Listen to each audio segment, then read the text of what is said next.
No shame at all. Just accept it and own it at this point. Exactly. Let's check YouTube and see if we're actually live.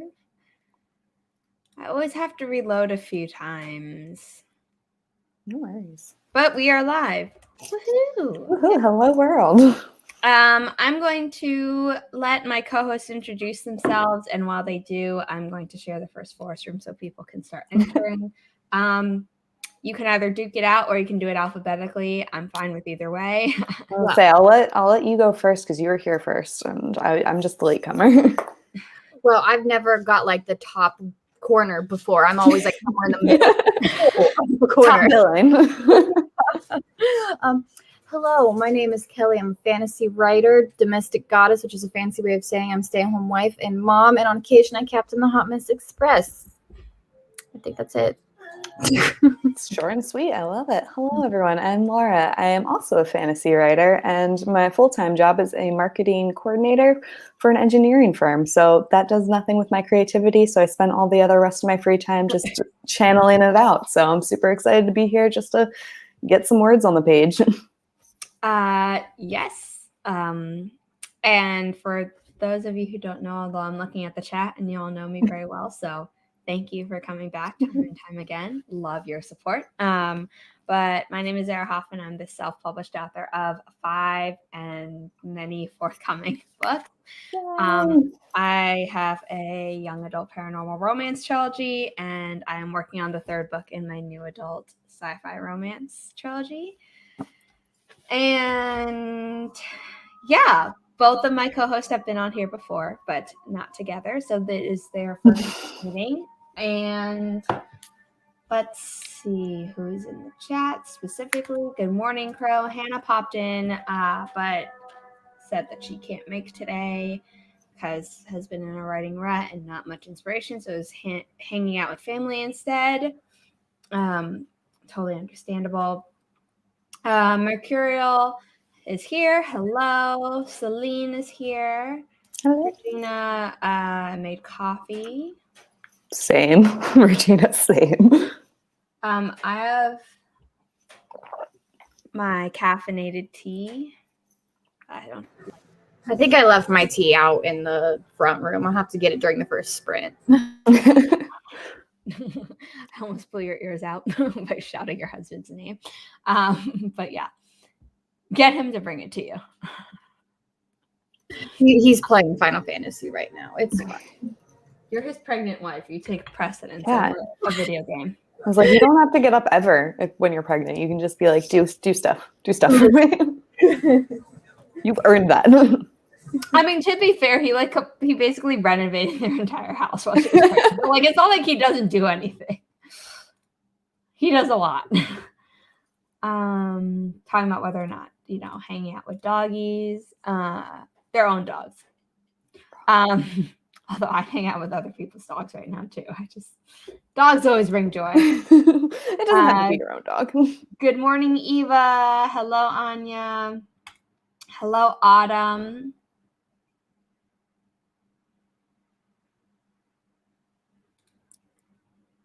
No, I know, but you just click the link and you can enter the room directly. And then I put the code up on screen after I've gone through all comments and stuff like that. So what did you survive waking up this morning after your very late stream? I know your stream ended around like midnight and I left before it ended.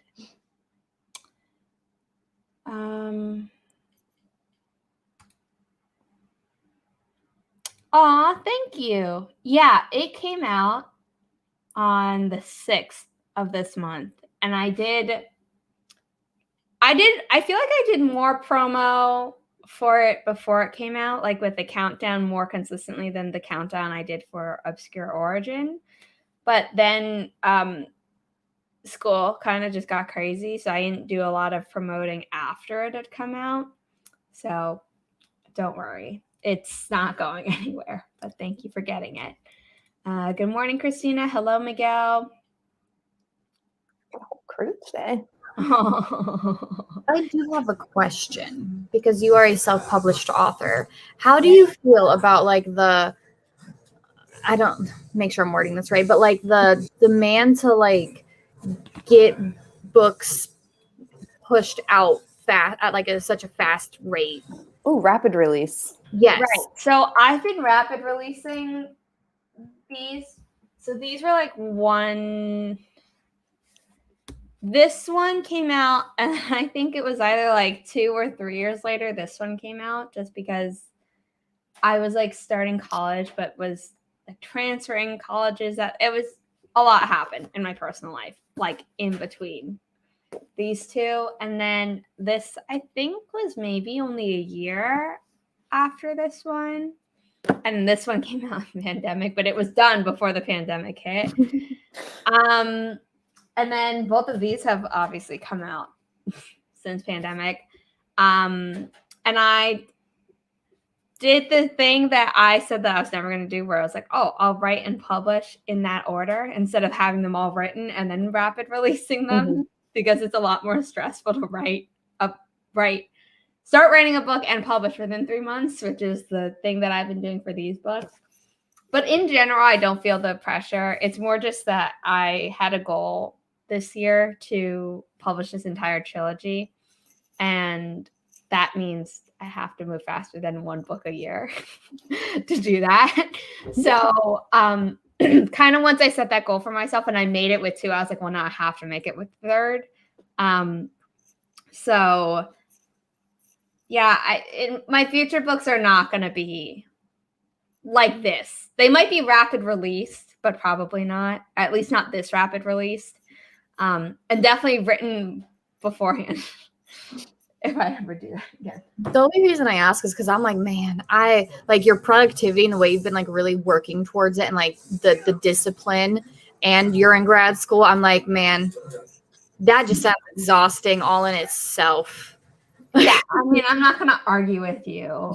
Before I got my 2nd vaccine, I squeezed a week of, I'm going to put the code up on screen. I squeezed a week of assignments into the previous week, because I was like, oh, like everyone kind of has different symptoms for the 2nd shot, but they're like, oh, it's not as good, obviously. And I'm very sensitive to medicine, and I really reacted to the 1st shot more than anyone I know. So I was like, okay, I'm assuming I'm losing 3 days. And so I did all the homework or whatever, and by the end I was so burnt out. And I got everything done before I got the shots. I didn't need any of the extensions I had asked for. But that was a week that like all of my assignments were due. And then because of a certain collaboration project I have coming up soon, I've been kind of doing the same thing, not for another shot, but just getting all my finals assignments done early. And so by the end of today, I'll be done with all my final assignments, except one, because that's more based on a timeline thing with my teacher, not just something I can do on my own. And which means I'll kind of be sitting pretty on homework for 2 weeks while classes are still going. So I'm very excited for that. But this week has really burnt me out in the process of working so much in advance so that I can enjoy it later. I mean, I am so impressed. That sounds like productivity queen goals right there. So channeling. Teach me. Thank you. Like, dang, I think that's the reason I also want to go traditional publishing, though, is like, I know I can't be my own boss. I need someone to tell me, you need to do this, and this is when you need to have it done by. No, I agree. So I'm going to assume, Kelli, you have not published yet either? No, girl, no. All right, good. I'm on that same boat, but yeah, I'm definitely getting things in the pipeline to start querying. I wanted to start this month, but then I have extended copies of my book with beta readers right now, and I'm like, well, I should probably wait to get their final feedback before I start sending this to agents. So we shall see. Yes, and yeah, I was gonna say, like, writing is a different journey for everyone. Like, I don't know how long you've been writing. I know me and Zara talk about this a lot because we both have written since we were both very young, but I didn't start taking it more like serious until I was in college. Yeah. And even at that, I did like a one-off query experiment just to be like, okay, I did it. I did the thing. Nothing came from it, but I can say I did it. I also did a query experience before I started self-publishing. I think it's important, and that's kind of where I'm going to be like taking my first querying endeavor is be like, I'm not going to set up my expectation to actually get published from this first shot, because if it happens, that's great. But I think it's the experience of actually like going through the process and learning the ins and outs is going to be very valuable. So we'll see. And it's like, I'm very similar to you both, where it's like I've been writing for so long, but I haven't like taken it as seriously and have pursuing it as like a valid, I want to get my book in someone else's hands in a traditionally published sense up until much more recently. So definitely everyone's writing journey is very different. So I'm excited to see where mine goes. Yes, I was telling stories before I could like write them down myself, and I tell them to my mom and she typed them up, and then I'm sure they were fantastic. And then I wrote my first full-length story, because I used to, when I was little and like didn't have an attention span, I would like start a story and never finish it. But I wrote my first full story that was like 100 pages. It was for School Summit. That's supposed to be 20 pages. And that was when I was 8. And then I started like writing the first novel that I thought I was going to publish when I was like 10. And I worked on it for like 3 years during like the worst years of middle school. And then I switched to something else. And then I kind of redid that because it was going to be a contemporary young adult.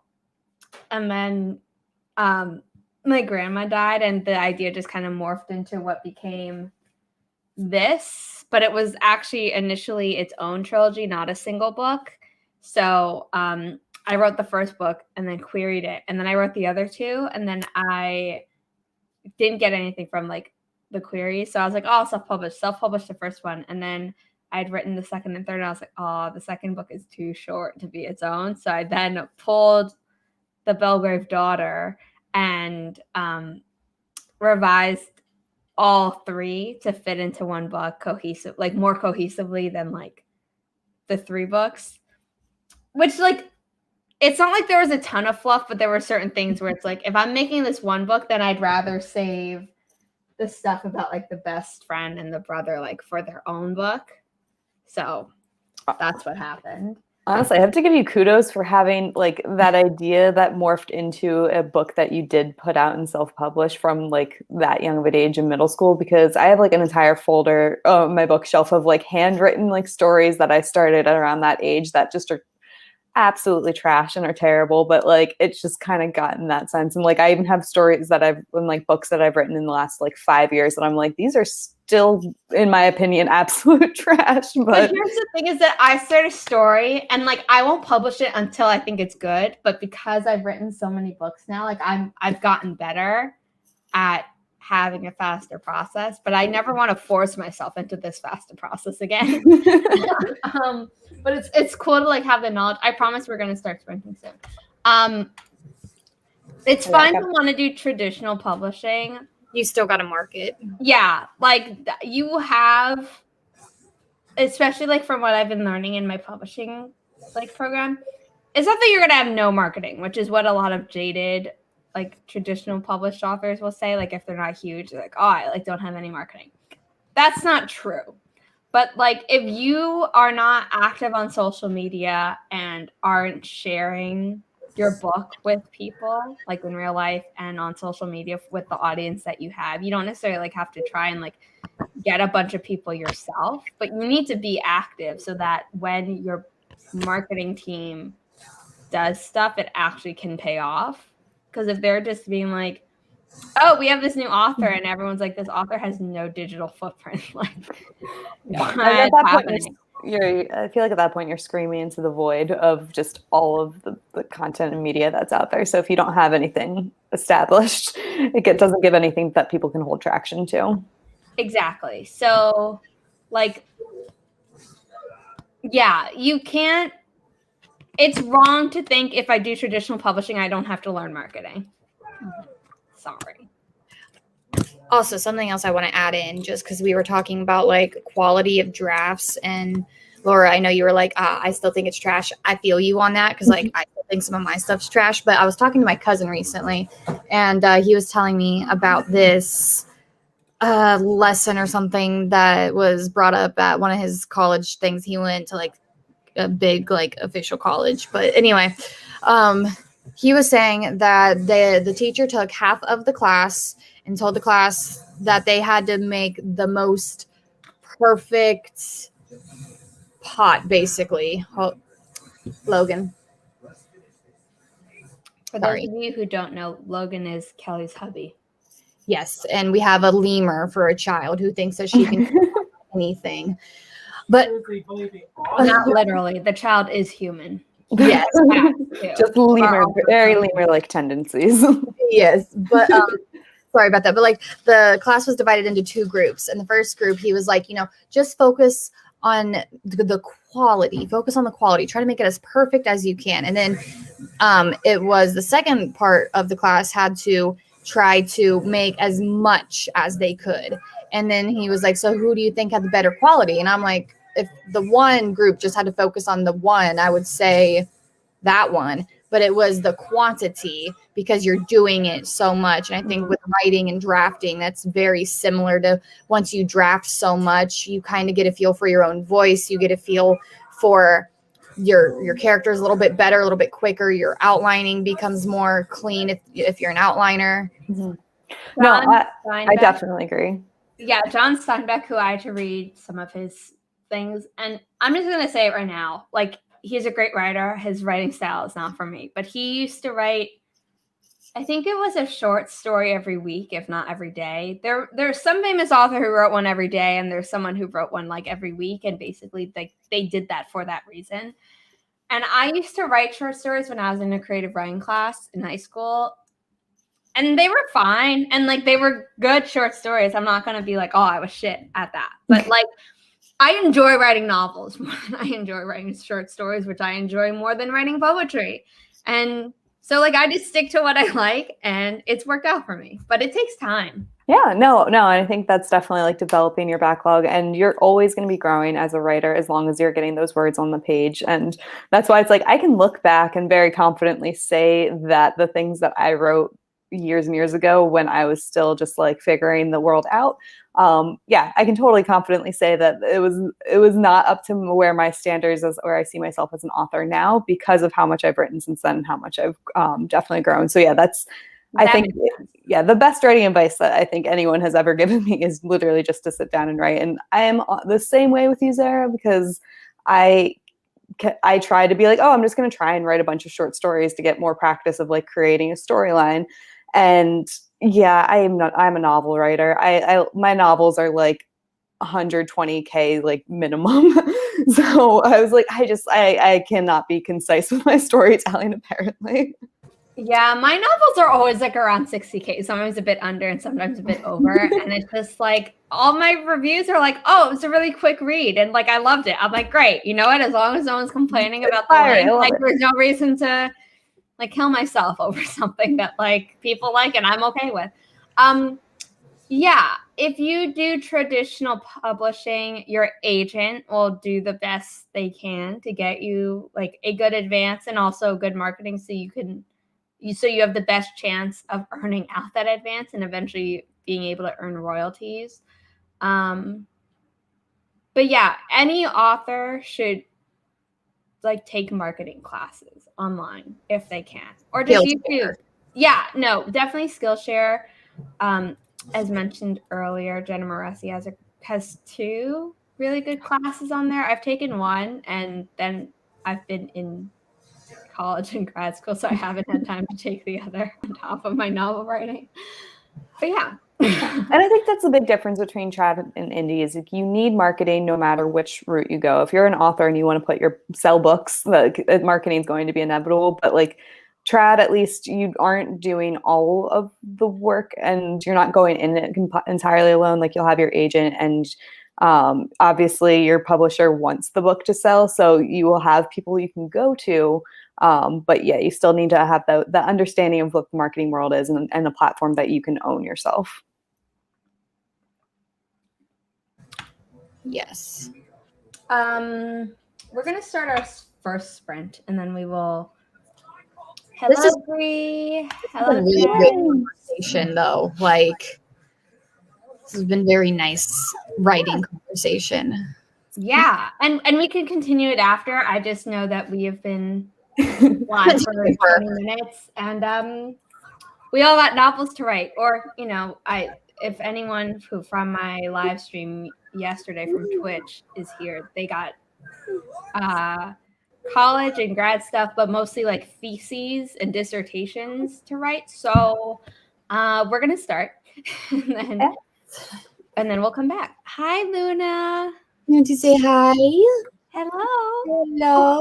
It's the lemur in real life. Hello. Yeah. That isn't what you normally call her, Kelly. Listen, she's a lot of things to me. Yes. Huh. Little moonbeam. Okay. We are going to start in 3, 2, 1. Happy productivity, everyone.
that was the end of the first sprint. How did people do?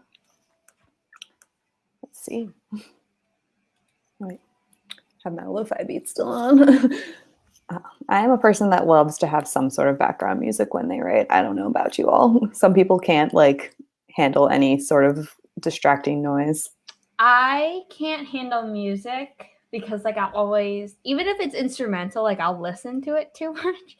But if it's a show that I've watched a million times, I'll like have that in the background. Oh my God, that's the worst for me. I have to have like some, like I can do music. I can even do music with words in it. But like if it's a show, I'll be like, oh yeah, I love this episode. What's going on? Yeah, I always have like NCIS playing in the background. Like working, I'm like, it's white noise to me. Like I know all the lines. And when I watch I've been showing my mom like my favorite episodes every night ish when I don't have school, and she'll ask me a question and I'll just point to the screen because the next thing they say is a question, and I know that with the timing and stuff.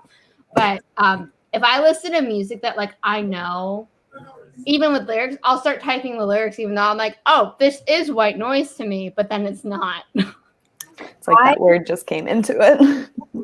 I really enjoy lo-fi. I've been listening to like a lot of Zelda lo-fi, Pokemon lo-fi, or Animal Crossing whenever I write, just because it's like something nice in the background and kind of gives me like that ambiance that I want. But Logan brought up a good point. He was like, tell them you can't handle the silence, because if it's silent, you know, Luna's doing something she shouldn't be doing. True. It's like things are too quiet. There's something going wrong. Yeah, like a silent puppy is a suspicious puppy. Mm-hmm. Yeah, but no, I agree. Lo-fi, that's kind of my jam. I also do a lot of film scores or film score adjacent type of music, just because I'm like, I like the little bit of suspense, especially if it's like, if I'm writing something actiony or suspenseful, like it just kind of like, it gets my creative juices flowing a little bit more. I will say that like sometimes I will listen to a song where it's like a favorite song, but then I'm like, oh, this would be good for like this scene. And like, if I'm having trouble getting into a scene, I'll listen to it. But I can't listen to music while writing. Yeah, I love it. And right now, music is like a big part of like my main character's just like vibe. And my story that I'm doing for Camp Nano right now is set in like a 1920s jazz age, secondary world. But so I really like, I've been playing like a lot of like music from the 1920s or modern songs done in the style, so like a postmodern jukebox type of things, and I just like I love it, and it just like throws me into that environment. That is really awesome. I know. Okay, so right now I'm working on draft 4 of Cursebreaker, and the whole inspiration for Cursebreaker came from a song that I heard whenever I was in high school. It was called Heroes. I can't remember the artist, but it's like, we could be heroes. It's original David Bowie, and then there was a there have been covers, and it was played in Perks of Being a Wallflower, which is where I first heard it. But obviously it was around a lot longer than that. It's also in Moulin Rouge, both the movie and the musical, in one of the medleys. Yeah. See, I just heard it on the radio, girl, and I was like, I could write a story about this, something. And then like from there, of course, Cursebreaker kind of evolved and grew into its own living, breathing coping mechanism therapy thing for me. That's what the beauty of writing is. It can do so many things. You're entertaining and telling a story, but it's like such a good way as a person to just get all of that emotion out of you. My favorite songs like tell a story, but like, which is why like I'm okay with country, but it's not something I ever go to. But like if it's playing, I'm like okay with it most of the time because it's something. Whereas, like certain other genres, I'm like okay, it might just be an emotion, in which case like I'm fine with listening to that in certain times. But like Sarah Bareilles and Taylor Swift, regardless of what you think of her as a person, like their songs always tell like the story of a relationship. And it's like, I don't know, that's more enjoyable to me than just like hearing the same chorus where it's like, okay, it's a sentiment and like I can get behind the sentiment and like cool tune. But like after the second chorus, I'm like, yeah, I got it. I was going to say, as someone who enjoys country music, I'm very specific about it because a lot of people are like, oh, it's the same stuff, you know, oh, my dog died, my woman left me, sad country. I destroyed his car. Yeah, destroyed His cheating ass. But like there's some country songs, like a lot of older ones that I really like, that I don't know if it's just because the connection with my aunt that they have, but like a lot of Reba I love, and like Dolly I love. Yeah. And I just feel like story wise their songs tell more of like story stuff than what modern country does. But like I'm also very heavily influenced by the music my mom played me growing up. So like Peter, Paul and Mary and Carole King and James Taylor and Joni Mitchell, like those are also mostly like storytelling, even though like not in the general sense. Like definitely Eleanor Rigby tells a story like by the Beatles, but then like Help, like it's more than just the sentiment, even though it is more of a like chorus repeating constantly type of song. And then also what's really nice is that Sarah Bareilles is inspired by, like, her biggest musical inspiration is Carole King. So when I started listening to Sarah Bareilles and I like introduced my mom, she's like, "Oh, I love this." I'm like, "Great," because it's like inspired by it's literally next wave of what you already listened to. Yeah. The one who I like really got into whenever I was like in middle school was Amy Winehouse. Yeah. I loved her. Yeah. I like her, but the problem is that like my introduction to her was actually through the Glee cover Valerie, which is a lot faster and upbeat.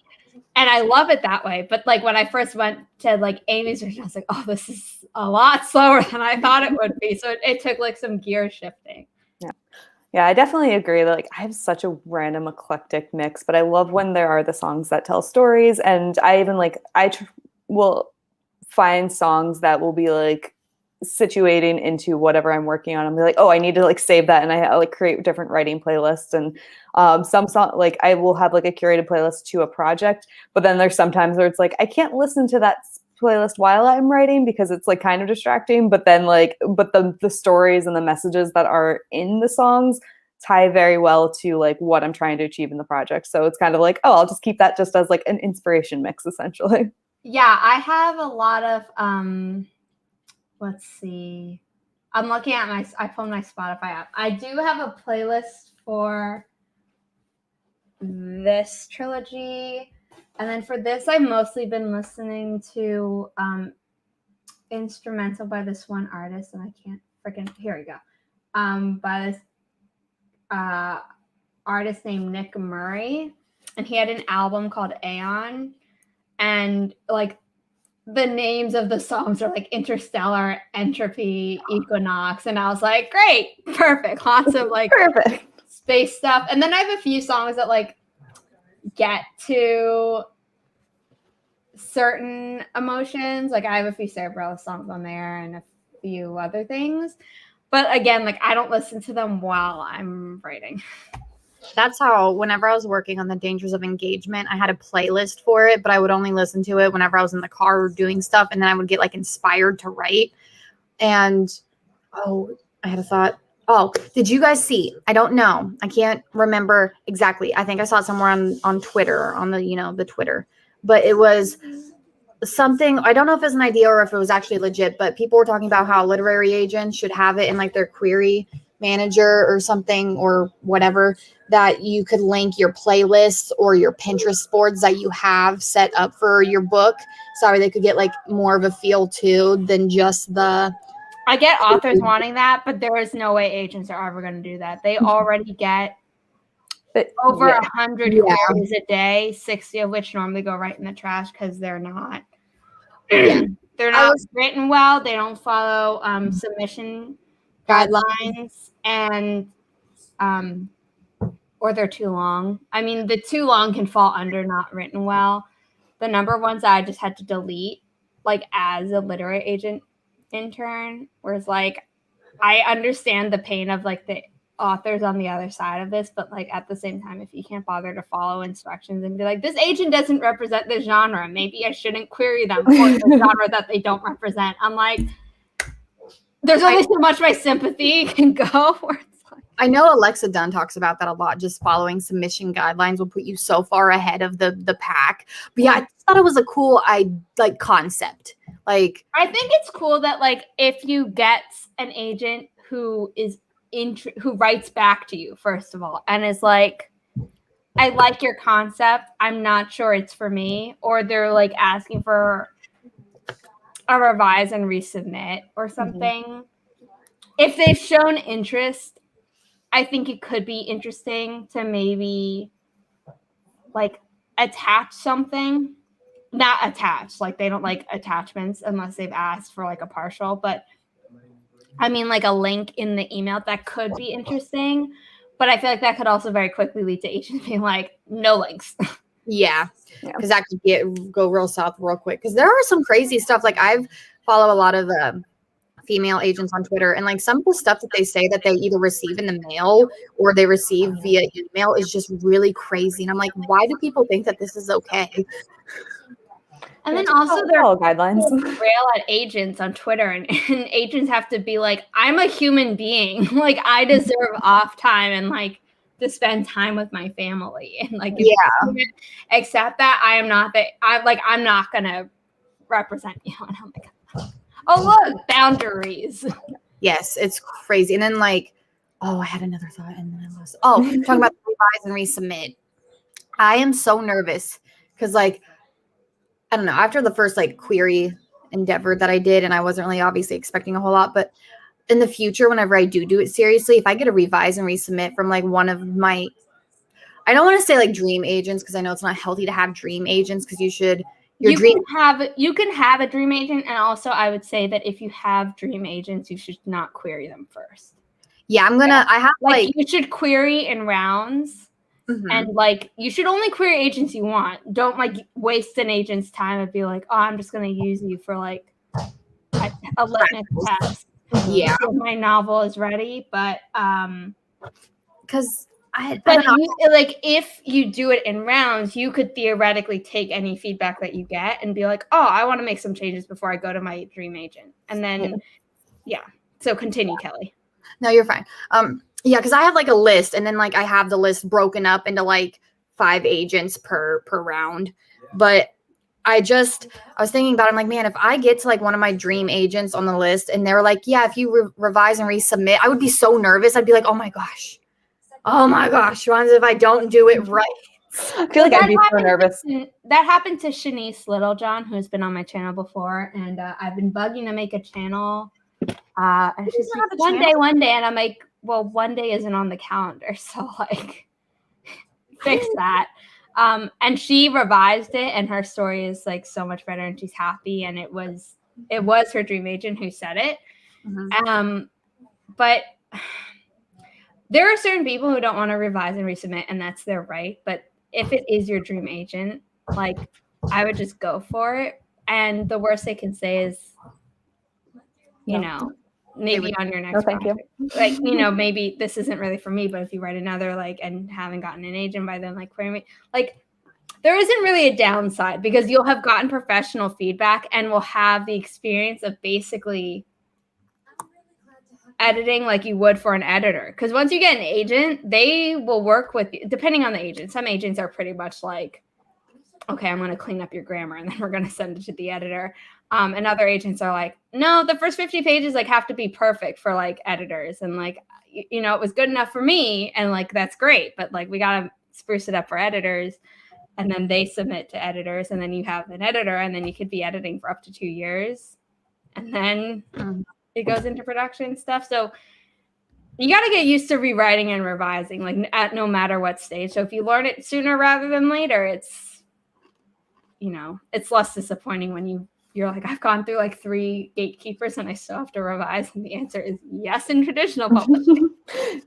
No, and I think if you get to the stage of getting a revise and resubmit, like that is just a good sign that you're at least on the right track for what you're doing and what you're writing. Because if someone's taking the time to invest and be like, yeah, I'm very interested, like here's some changes I'd like to see you making. And then by doing that resubmission, I think it's also telling the agents like, yeah, I'm serious that I want to do this too, and I'm willing to work with you. And it's creating that partnership that's going to be vital to your success, because your agent is advocating for you, but you need that like successful relationship between the two of them to really like just cement your future endeavor into this field. I still can't believe that people will query to an agent that doesn't even represent the genre Yeah. they are writing in.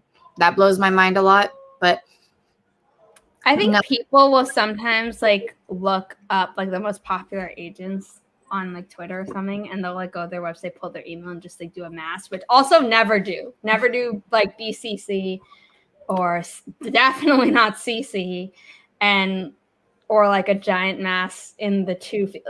Everything should be individualized the same way that like a cover letter should be individualized in the sense that you're like, I would like to work with you because of what you've done. And then obviously your pitch for your book should, you don't have to reinvent the wheel every single time, but it should not be like, dear agent, here's my book. Please represent me. That's going to brighten the trash. What was it? I'm getting better with my pitches because for The Dangers of Engagement, whenever I did that, I love that title. I always love that title. I love the premise too, but like, well, you know me, Zara. I'm like really bad at like formulating words to speak, but like whenever I'm writing, it's okay. I just can't talk right. But for this secret fun project that I just was struck with yesterday, I'm like, it's this meets this, and it's going to be beautiful. And I'm like, how did I do that? I've written how many stories now, and it's taken me this long to be able to be like, it's X meets Y, and it's going to be a beautiful thing whenever I can actually compile it together. Yes. But it is it's a muscle. The same way that like learning how to write cleaner drafts. Like it's practice. Also for people doing comp, like you should always have like 2 comp titles in your mind when you're querying, because it helps give agents like a vibe for your story even more, kind of like without having them like having to look at a Pinterest board or something. But you should like try and get ones that are recent. Like if it's something huge, like The Craft or something, which is something that I've done for something that I'm working on, not for me personally, but for a school project. Hey, we were mentioning you. We were talking about how you got to revise and resubmit from your favorite dream agent, and how it's a good sign. That like you want comps that show that you're up to date. I saw the thing on Twitter the other day, and I'm like, oh, it's me.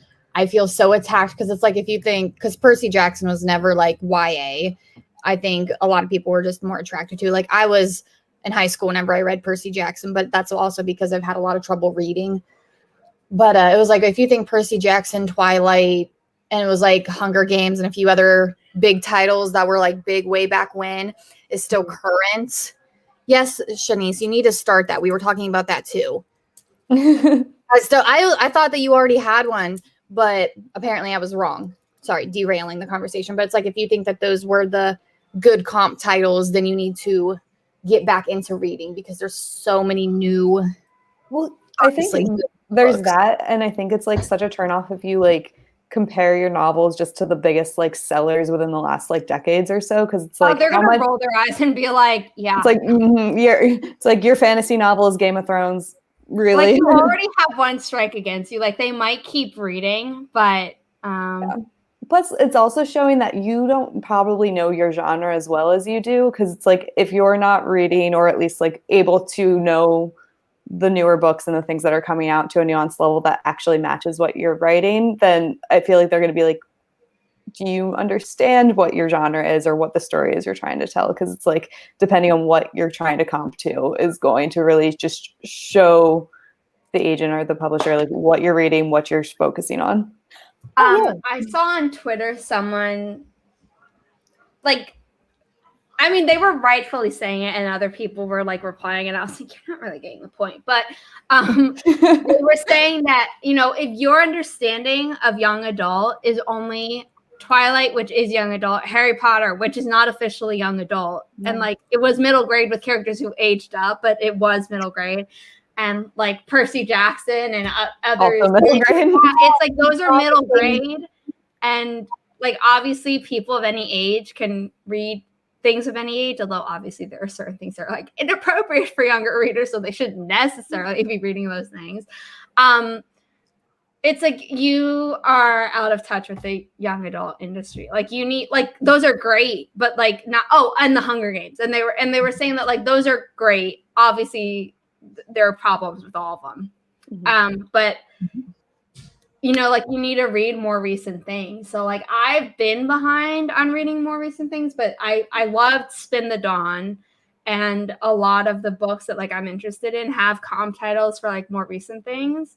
And it's like there's so much I need to read and want to read. I just haven't gotten around. I feel like that's going to be like one of my biggest things is that I love writing, but I am not an avid reader, mainly because the issues that I've just had with reading in my past, I just have a hard time with it. But now that you're going to throw 2 kids into the mix, like now it's going to be even harder to find time to read. But I'm still trying to keep up with it because I follow a lot of like book buzzy stuff and like booktube channels. Yeah. We're going to do our next sprint. I think after this one, we should talk about your latest article that you posted on Instagram, because I really love that. Kelly, you don't have to look at our Instagram. We'll say what it is. I didn't give you time to do like homework on LP before we hopped on and stuff. Yes, lots of. I post weekly articles, so there's always a good wealth of things that you can find on my website. So, which is New Beach Novelist, if anyone does want to do some light reading. Yes, I linked everyone's like websites down below. Sarah's one is included in the description and the thumbnail because she was supposed to join us today. She still might, but she wasn't feeling well, so that's why there are only 3 of us on screen. But obviously it's been a party, and we'll continue to be so because we are not done. We're about to start our first 20-minute sprint. We will have 2 other 20-minute sprints and then a 10-minute sprint to wrap up as per usual. And with that said, we are going to start in 3, 2, 1. Happy productivity, everyone.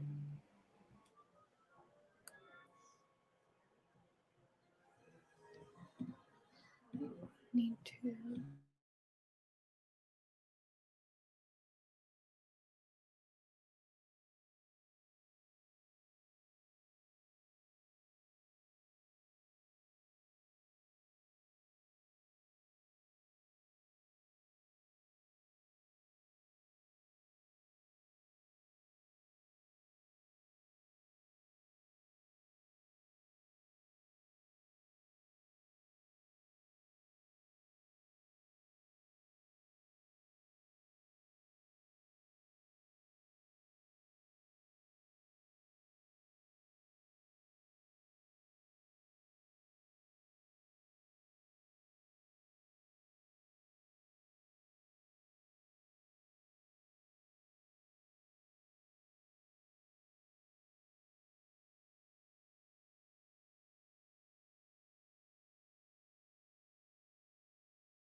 Hello.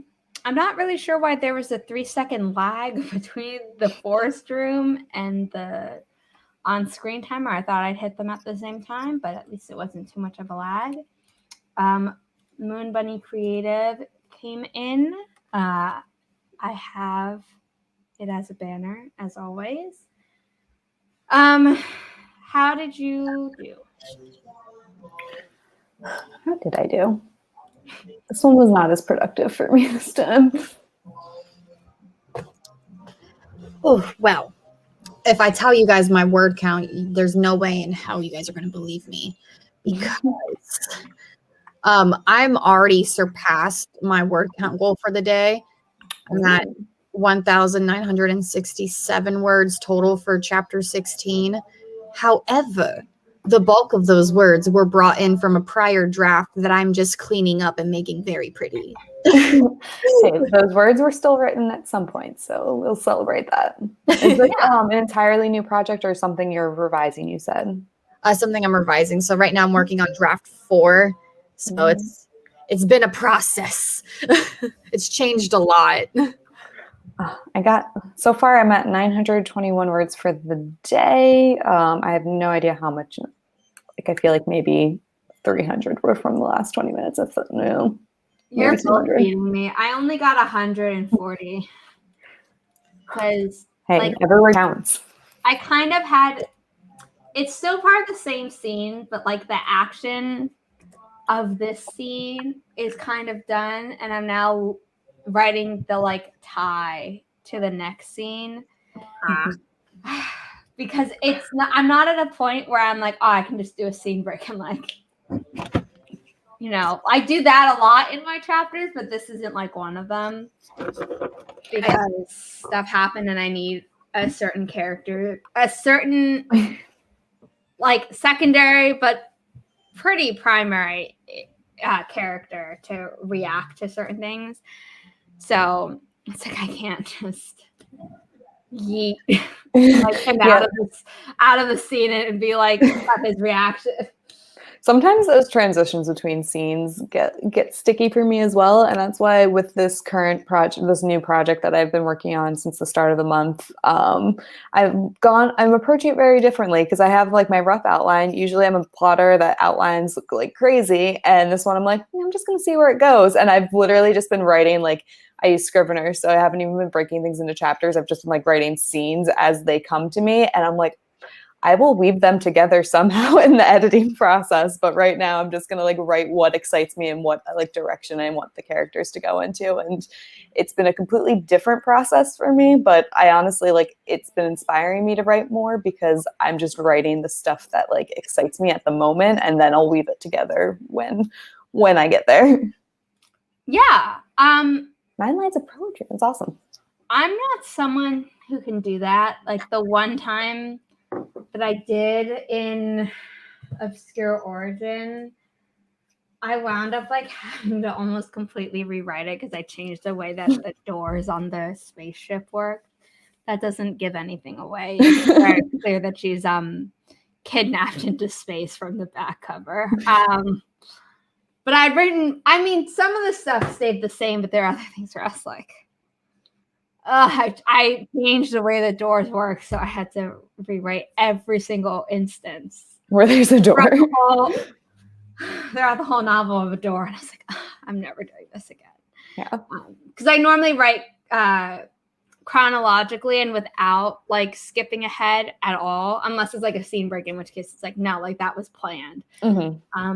Whereas I know Kate Kavanaugh, like she'll write, and if she comes up with something, she'll like do like line break, whatever, line break. And then in a lot of her vlogs, she's like, I got to fill all of these breaks in.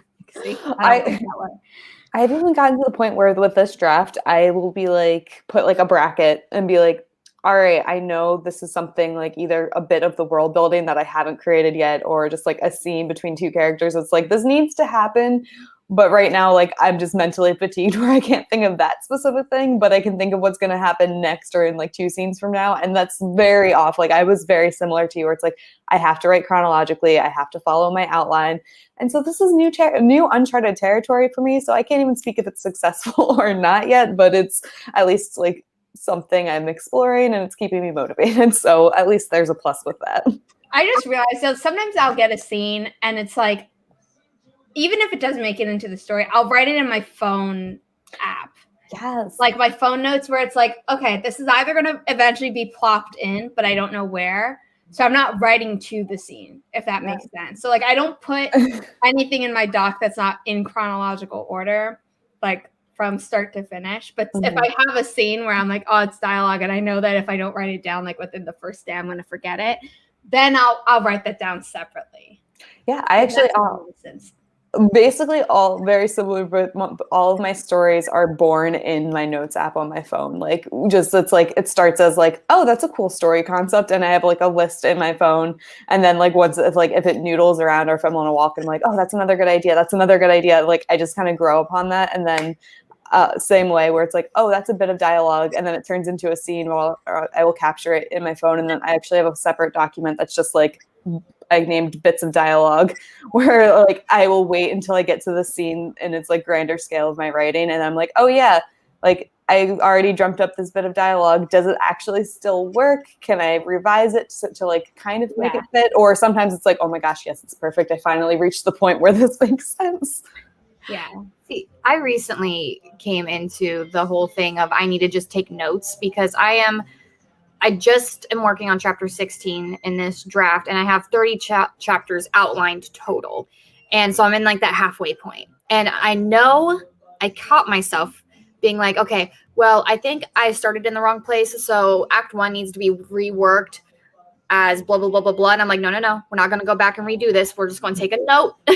We're going to take a note of how we want to rework it in the next draft, and we're going to keep going. And I also think that's why I got the shiny new idea syndrome, is because I'm halfway through this draft and I'm like, you know what? I need something new. And then thus the idea popped in my head. But I'm just keeping that in notes for now and just working on it like that. But I like the idea of doing like writing it and then having a line break and then continuing to write whenever you just are blanking on something, because I also like to write chronologically since that's how I outline.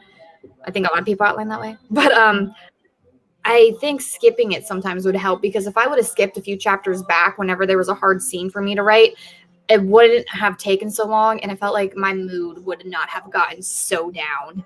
Your momentum would have kept going. Yes. And I think, sometimes you need to, like, you have that emotional backing. If you're writing something that's like emotional for you and you want to like give that part of yourself into the story, like that can be hard to like call upon at any given time.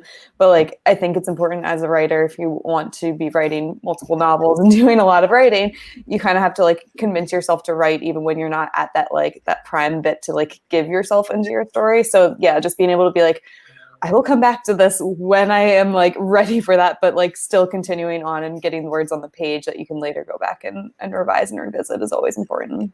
Yeah, I'm oh, sorry, you go, Kelly. No, I just my squirrel brain, you know how I am. Same, I'm like shiny object, new story idea. What's gonna happen? I was like, I saw that Zara shared the link to your Instagram post, and I was like, oh yes, we need to talk about that, because I am curious, because we were talking about like how writing a lot really helps like quantity versus quality and all this and that. And whenever I started YouTube, I was doing like a month kind of challenge. And I kind of found that really wasn't working for me. And then you created some really cool stuff though. Yeah, I did. Like it was still fun, but like, what is a month? No, kind of like that, like flash fiction. Sometimes it went to like the word count of a short story, but it wasn't like a full-length novel. Yeah. Okay. And she limited herself to make it not a full-length novel, which is more self-control than I have. So, but like it was something that I was like, you know what, this was fun, but I'm definitely more of like a novel writer. So we were having that conversation earlier, and I forgot to add that in because squirrel brain. I got 7 other things going on right now in my head. You're a mom of a toddler and pregnant with a baby, and Yeah. You have more excuses than I do, and I just, my brain also just scrolls all over the place where I'm like, oh yeah, this, I wanted to bring this up and I did not. It's just the creative person thing. We're just all over the place. We have to be. Oh yeah, because I was gonna bring up, I can even share the link. So there was a article that I did on my blog that was all about doing playlists from one of my guest authors that came on, but it was cool because she took it from the angle of making playlists for your stories, but also using it as book marketing, which ties into another conversation that we had earlier too about book marketing. So I was like, oh, that's kind of cool because it's like using your pre-writing and just something that you might automatically do as an author and just like incorporate it into just like your marketing strategy and just like ways that you connect with your platform and with your audience. So I was like, okay, so I'm going to share that in the chat. And it has to be in the private chat, and then I'll put it in the public chat. Perfect. I haven't had the chance to make you a moderator on my channel. No, that's fine. Yeah, in chapter, I'm currently in chapter 20, but there was a scene that I had written down of dialogue between my main character and like her dad, and it was in person. And then as I was writing the chapter, I was like, you know what? The chapter from her point of view, it no longer makes sense for him to just suddenly be there. So instead, I'm going to have it a conversation over the phone and have it told from the other person's perspective, who has like superhuman hearing. So, like he can like, I don't have to change it too much, but I have to change enough things. Like the father can no longer see the daughter's nonverbal cues, but the guy who's eavesdropping can. And like the girl knows that he can eavesdrop, so like she turns her back to him on purpose, and like it's like, you know, so just certain things like that, like things will change when I insert them. But then there's a dialogue scene where that I haven't reached yet, because I think it's going to be like chapter 28 or something, and it's like I'm really excited for that because there's no way that is going to change significantly, because like the characters will definitely physically like be next to each other, and the scenario is going to stay the same. Like, so it's like copy paste. Very excited.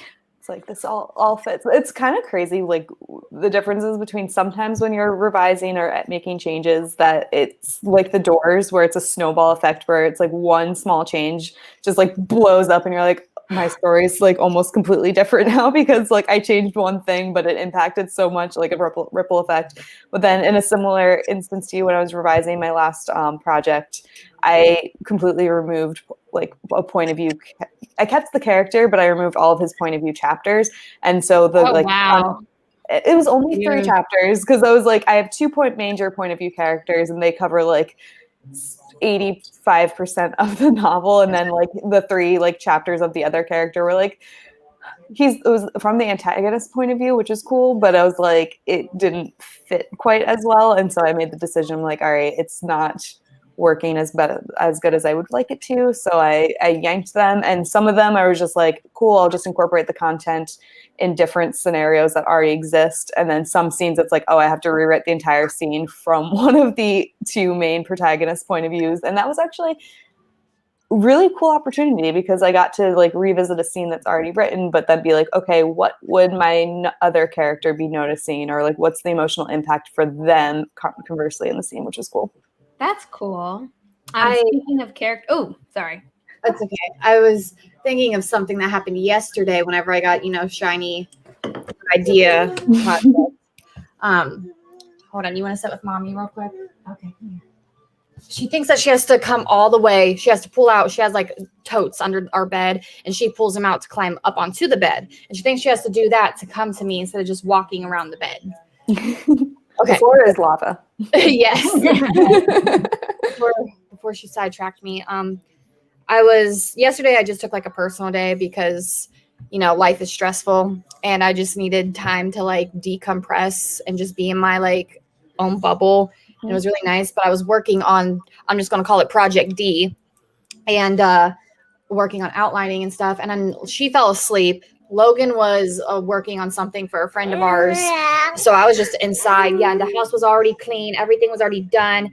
And Mom, I was like laying down and I was like kind of drifting off to sleep, but I was also thinking of the story. And I came up with like the best opening line. And then as I woke up to write it down, because my dad forgot it. Yeah, I forgot it. And I was like, no. Take a shower, Kelly. Yeah.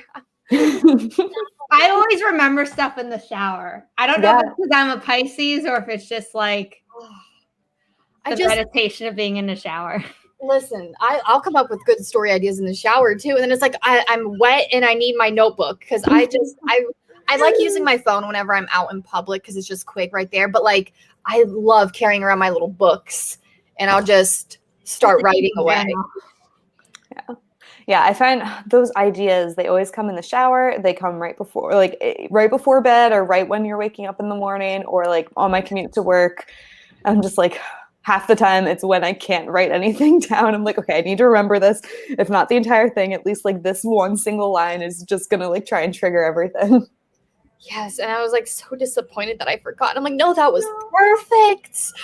And I was like, I can't remember. Oh, something else super cute that happened yesterday is I write in notebooks like this frequently whenever like the story idea is fresh before I put it to keyboard. And Luna was following me around yesterday with her little crayon and her little own notebook because she has to have her own. And she wanted to sit with me at the kitchen table and write in hers while I was writing in mine. And I was like, this is the sweetest thing. Oh, those kids, man, they're real cute. We keep them around, right? Yeah. Well, they have to have redeeming factors because sometimes, they'll little demons. They'll just test you, little demons, little crotch goblin, whatever. She's like, I love her. Obviously, I love my kids, but like sometimes I'm just like, oh, child. But yeah, Kelly, I've definitely been you where it's like I pop out of the shower, like throw a towel and be like, okay, typing this into my phone as quickly as I can remember. I always have my phone on the sink. I keep my phone on the sink so that if I'm in the shower and like I just lean over and like my fingers might be wet, but the phone itself won't get wet, I'll just type it in. Seven points of view sounds like a lot to juggle. So impressed. Yeah. Okay. Before we forget, I want to talk about your Instagram posts. Yeah. And, I mean, obviously your website post, but like it was promoted on your Instagram. Yes, so I'm a very heavy Instagram author, so that's my major platform. And that's why I'm like, I don't have my own YouTube channel, but come follow me on Instagram or hang out on my website or subscribe to my newsletter. It's fine, but I sadly only pop up here as a guest often. I mean, I think if you made a YouTube channel, it would be great, but thank you. I'll consider it. You definitely should. So for those of you who did not see the Instagram post or the website post, it was kind of about what a character-driven story versus a plot-driven story is. And then the last slide was so great where it was like, you need to have both. The last two slides were like, you need to have both. And one does not negate the other. Please and thank you. Or like, thank you, good day. That's what it was. Thank you, good day. I was like, oh my God. So basically it was like, if your story is likely character driven, if the stakes are like more internal and it's about your character's development versus like the world changing around them. Mm-hmm. And your story is more likely plot related if you came up with the plot first. Plot driven. If you came up with the like plot first, and if like the external world is the like main source of conflict and like other things. And so I want to know what your current works in progress fall under. Yeah. And I think in the actual article is like, I blur my lines like watercolor is literally like the specific quote that I included in there. Because I really like do think both are super valuable, and like you need to have both plot progression and character progression, and those arcs need to really work and like weave together through your narrative. But I lean a little bit more towards the plot. I think just because I like action and things being paced kind of quickly. As you said, like with your books, it's like, oh, it was kind of a quick read. And just because I think that's what happens when things are very active and you're really like, you're not spending a lot of time just stuck in your character's head reflecting about things. You're keeping things moving and keeping a lot of events happening. So I think I lean towards that.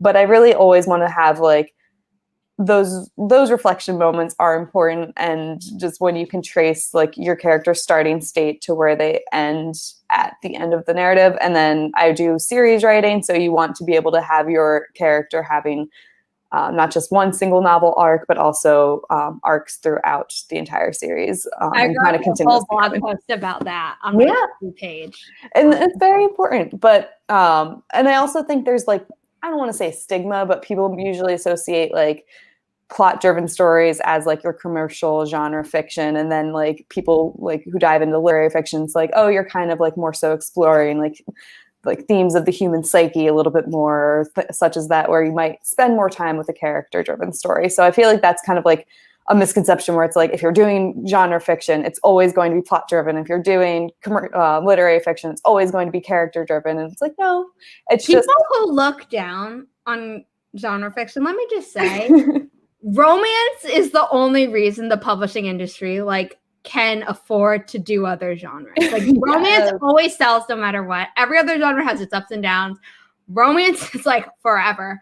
Also, like the genre books that are basically now a pipeline to Hollywood are entertaining. And that is what a book is supposed to be. Yeah. Like you can also have a book, you know, tell a message. But if you only want to tell a message, write a nonfiction book. Yes, it's like, please write your self-help guides or whatever you're trying to do with that. But I agree, where I'm like, I love the adage where it's like, write the book you want to read. And I take that to heart, because I'm like, I want my books to be entertaining, because I write to entertain myself, and hopefully someone else can be entertained by it. But yeah, the stigma between like, oh, it's commercial fiction or genre fiction, like it's just like, it's for the purpose of entertainment. Like, is that so bad? I love this platform of entertainment, and because we have so many streams of it in our current media, it's just like I feel like the written word is always going to be there, and it tells its own thing and does it. And so I love it. I love writing for entertaining value, especially.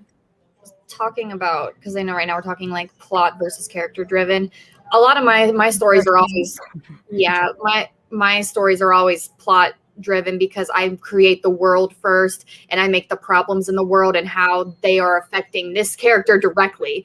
And then it's more so like, what do they do from here, I guess. So it's like, I don't know, give and take some, but I would categorize mine as like plot driven mostly. And I was so insecure about that at first, because I'm like, oh, everyone wants these character driven stories and not just the story happening to the character. But I'm like, I feel very strongly about how I present it in my writing, that my character is still making active choices, that even though the plot is happening to them, the choices they make also affect the outcome.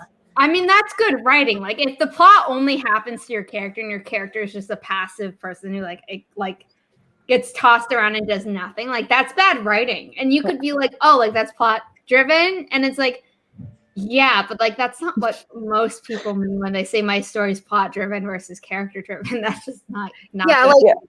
Like take Cursebreaker, for example. I think it is more plot driven, because there is this curse that needs to be broken that has been plaguing the land for I don't know how long, like forever.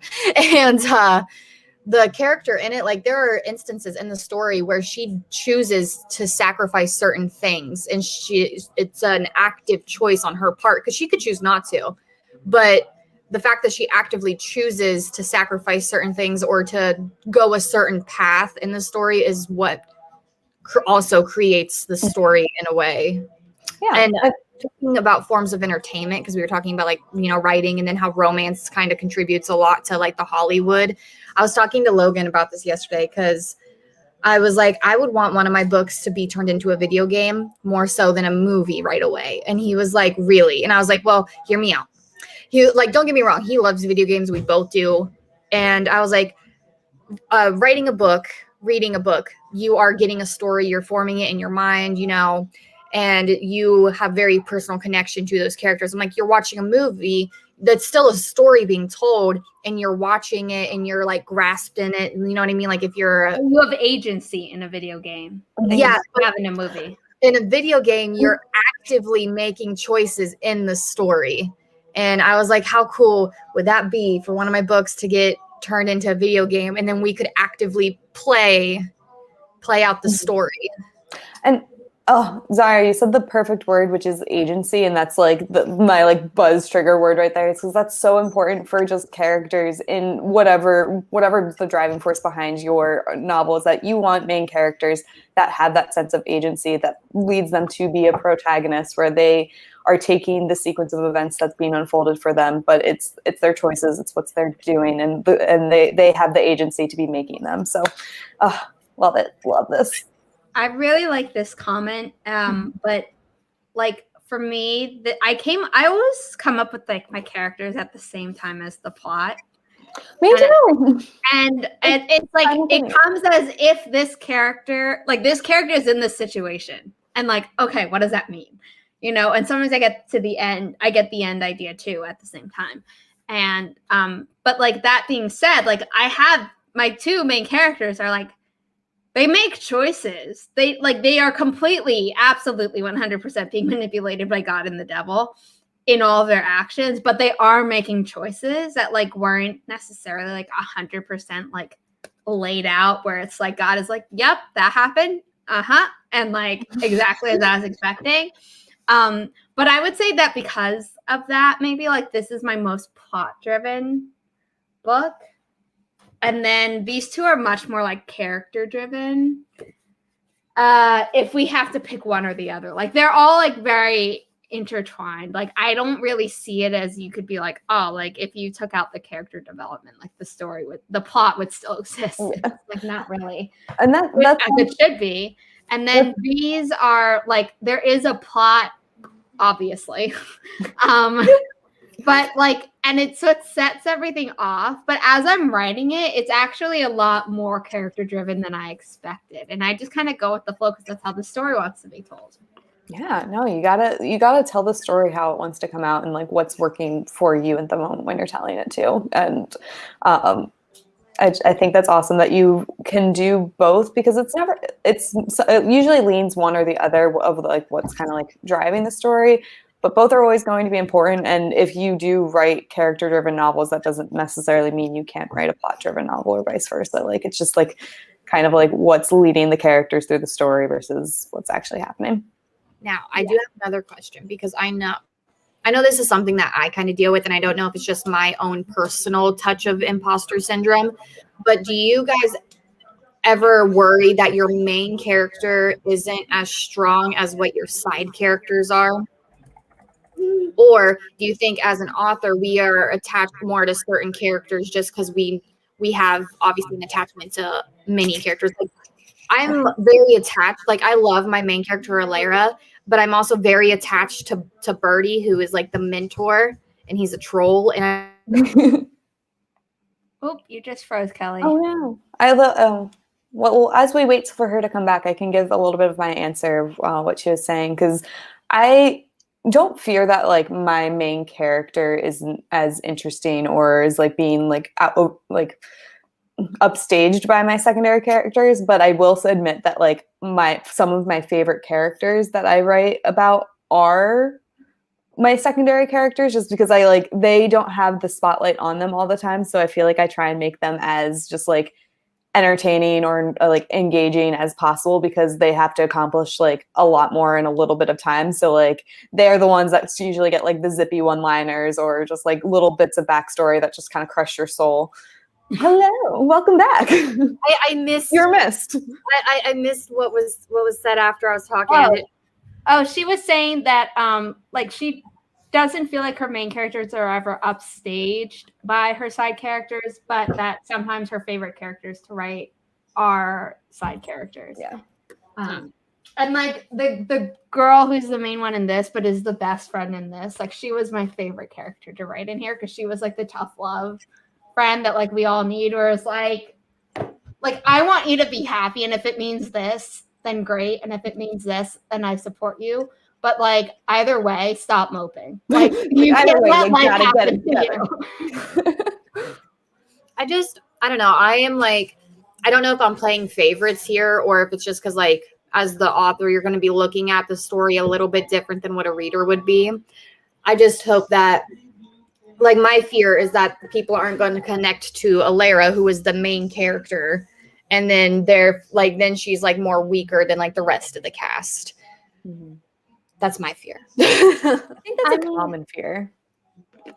I mean, Shanice put it well in this comment, though, that like it's part of her development. So there is a difference between a weak character who like doesn't improve and a character who is like flawed and then changes over the course of a novel, whereas side characters are generally more static.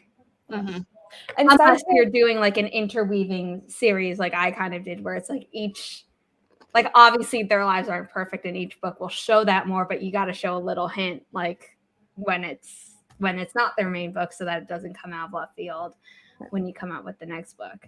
Yeah. And I think side characters generally tend to be more interesting because they can be a little bit less relatable, because a lot of times you don't want your main character to be this like great, powerful, like above and beyond type of thing, because that doesn't leave them with a lot of room for growth. And you want to be able to give the reader a way in to connect and just feel like they're on that journey with them. And so sometimes side characters are like, no, they're those really great, awesome people that they don't necessarily need as much growth or development because of X, Y, or Z reason. So they might become off as like cooler or shinier, but I feel like if you can get behind like the empathy with your main character, that's just that journey is going to be super impactful for the reader. This is just, you're so well spoken, and I could just sit here and listen to you talk about stuff. And I'm just like, oh, this is nice. YouTube channel. I will consider it more. Right now, my first foray into doing this entire hosting is on my Instagram page. I do like a bi-weekly series about where I basically just talk about what books I've read that have inspired me as a writer, or things I've learned from like well and not well as a writer. So if anyone's on Instagram, because once again, that's my main platform, but I'm trying to needing to branch out. But yes, yesterday I did an episode with another author friend of mine, and we talked about the Shadow and Bone series, because I might have been spoilers. I haven't read it and I haven't watched it, and the only thing I know is it turns out to be it was a spoiler, and then the saying "no mourners, no funerals," and I don't know what that is in reference to. So I know that phrase, and I know that a certain character goes by another name, and I knew the other name before I knew like the first name that like the character goes by. So I was like, oh, it's this, and people are like, that's a spoiler, and I'm like, as someone who has never read the books, I didn't know it was a spoiler because that's what all my friends called X character. I'm curious what it was, but that's amazing. I think it's a big. Leave it in the leave it in our private chat. Well, I don't want to ruin it for Kelly. Oh, right. Kelly, okay, just DM me then. We can chat we can sidebar this. Yeah, I have lots of words. I can DM you on Instagram after. But yes, I love just talking about books. So that was kind of why I started that series. But I was like, oh, you can learn a lot from reading. And just as a writer, I think it's important to be the title of the series that I do is actually called Well Read, Better Written. Because I love that. Yeah, because being well read is great because it just exposes you to different writing styles, different techniques, different ways of storytelling. And then just as a writer, if you can get yourself some time to just read or make it a habit, I think it's important to read. But yes, that is my little soapbox on that. I digress. There was a book, and I apparently gave away my copy, which I'm now regretting because it had a really pretty cover. We're going to start sprinting soon, I promise. We're probably going to go to the half-hour mark because we haven't done our second 20-minute sprint yet. I'm now forgetting what the series is called. But The Kiss of Deception is a really good book if you want to learn about like different point of views. There are only 3, and basically it's a girl. This doesn't give anything away. It's a girl who runs away from an arranged marriage, and while like undercover, she like meets these 2 guys, and one of them is an assassin sent to kill her, and one of them is the prince that she was meant to marry.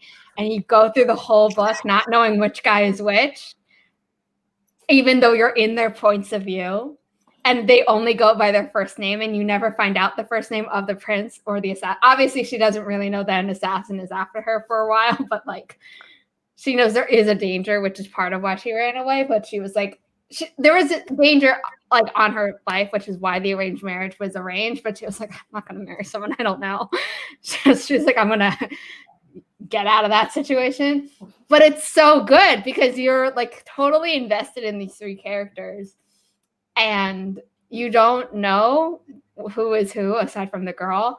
And it's so good. And when I saw it coming because I'm just weird like that and I can normally pick out stuff like that. Out the little foreshadowing details and you're like, I know exactly what's going to happen. But I actually went back and forth multiple times and I finally landed on the right one before it was revealed. But I was just like, that's a good book.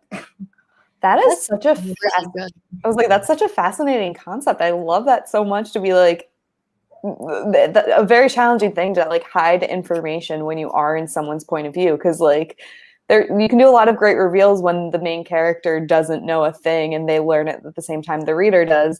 But I might have to read that because that's just like really a challenging thing to like be able to hide it but not make it feel like you're intentionally leaving things out from the reader. Oh yeah, you didn't really feel that way, and then you got to the end, and you're like, obviously they left stuff out. Yeah, wow. Okay, I love that title too, "Kiss of Deception." Yeah, I didn't really like the second book as much because I think it did away with like that. You knew who was who, and it's like, oh, the mystery element isn't as strong. But it wasn't even that like I went in wanting it for the mystery element, but once I had it, I was like, oh, you did away with like that was really my favorite part of the book. Yeah, that's awesome. I did just see this morning that apparently the Netflix show decided to add an anti-Asian hate into the Shadow and Bone adaptation that like didn't exist in the book. So I'm not sure how I feel about that because yesterday I was talking to my mom about how excited I was that the main character was Asian and like I didn't know if that's how it was in the books, but I was like, oh, like Asian representation now that like she has to fight anti-Asian hate in a fantasy world. I was hoping that wouldn't be an issue.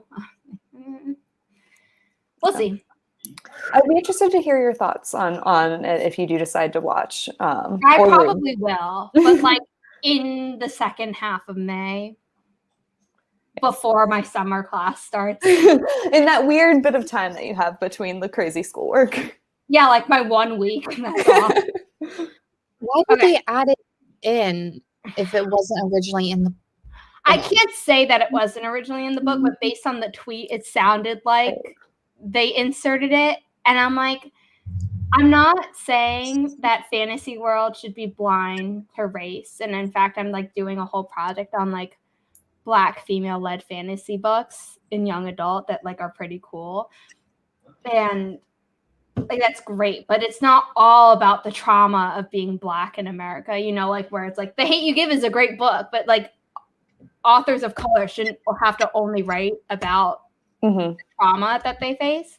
They should be able to write other genres too. And so the fact that they're inserting that into it, I was like, you could have not done that and been okay. Yeah. That's why I'm like, I've read the books and watched the show and they did insert it. And I think they definitely tried to do it in such a way of like championing and creating awareness and like definitely against it. But yeah, it's like, I don't know if it was unnecessary or if did it add anything. But they do a really good job of just like spreading diversity across the board in the series that was already existed, because the series includes both the Shadow and Bone and the Six of Crows, and I think the author did a good job of writing the Six of Crows series with like diversity in mind, and it came off very successfully. And I think that so when she was like looking back to Shadow and Bone, or the creators for the show were like, oh, let's try and pull what was successful in the Six of Crows franchise into the Shadow and Bone. I'm like, I don't know if it was as successful there. Yeah. Okay, we are going to start the sprint. Sorry, everyone. We're excited bunch. This always happens when I have co-hosts who've never met before, and I'm like never complaining. But so, okay, take this down in 3, 2, 1. Happy productivity, everyone.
So up?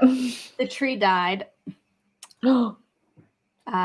Sorry about that. Who's the tree killer? So what we're going to do is the final 10-minute sprint will be the sunflower again as we try to get that. But the next this upcoming one will be a moon tree as picked by Sarah Sutton, even though she's not here. And then we will try the sunflower for the 10 minutes. Actually just recently started using the Flora app as just like my general productivity like thing. I've been like, oh, I actually do need to like put my phone away and not distract me more often than not. I love the Forest app. I do it when I'm doing homework. I do it when I'm like, okay, I need to go to sleep. And if I don't lock myself out of my phone, I'll be off for like hours. It's like, oh wait, how did 2 hours of TikTok happen? I don't know. Does anyone ever know? No, that's how they get you. It's always the worst. I don't have TikTok. I mean, yes, it's my TikTok is my like entertainment. Like I don't even crossbreeds with like author talk or like put anything on there because it's just like it's mindless like detachment for me, and it's kind of where I go when I just really need to like break everything. So honestly, it's like a lot of dog videos than anything else. I don't have TikTok installed. I just like kind of look at Instagram because I follow all my author friends and then I follow like so many Havanese pages. So there's lots of pictures of dogs that look like they could be related to my dog. I mean, you never know. You never know how those dog family trees go. They could have some descendant. Oh, they probably do. They're pretty inbred at this point. Very true. It's like they're all related, actually. Although my baby's very cute. I'm gonna go and grab my doggy. I have nothing to grab, so I'm just gonna sit here while and just stay lovingly at your child and the fur baby that we get to see soon. Yeah, I would grab one of my cats, but the one is sleeping on the bed and I'm not going to disrupt her. And the other one escaped under the closet earlier. I don't know if anyone caught that or not, but very, very in character for the fur animals. Oh yeah. Cutie pie. You're fine. Jump up. You're fine. I know you got 2 left feet, just like mommy. It's okay. See, you're fine. Here, you want that? There you go.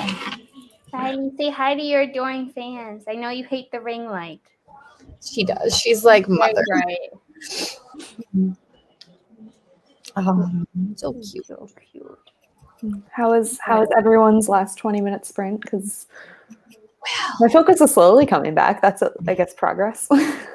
I am done with chapter 16. It's done now. And 16 out of how many? What is it? 16 out of how many? Oh, 30. Nice. Oh, over the halfway point. I'm so excited. Thanks. Yeah. It is. Okay, sorry. I heard a loud bang, but she's not screaming, so I think she's fine. I think it was just a controller she had that she threw, because she'll throw shit. Because she's chaos embodied. But I'm working on some scripts right now for videos that I'm going to have coming up. And so since chapter 16 is done, and then Logan had to go pick something up, which is why I have her. So I'm waiting. Whenever I'm waiting for him to get back, I'll probably clean up the kitchen because we had breakfast this morning, and then maybe I'll clean up the kitchen next sprint. I don't know, but I got to clean up the kitchen after breakfast, and then I might work on fun project. Just took off into the dog bed. I love that. So cute. Oh. She's still in my room. She didn't run off and abandon me like she normally does. Yeah. I jinxed it. She left. How many words did I write?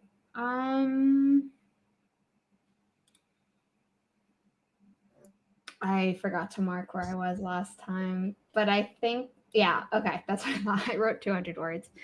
I'm gonna just quickly close my door so she doesn't start crying in the middle of a sprint.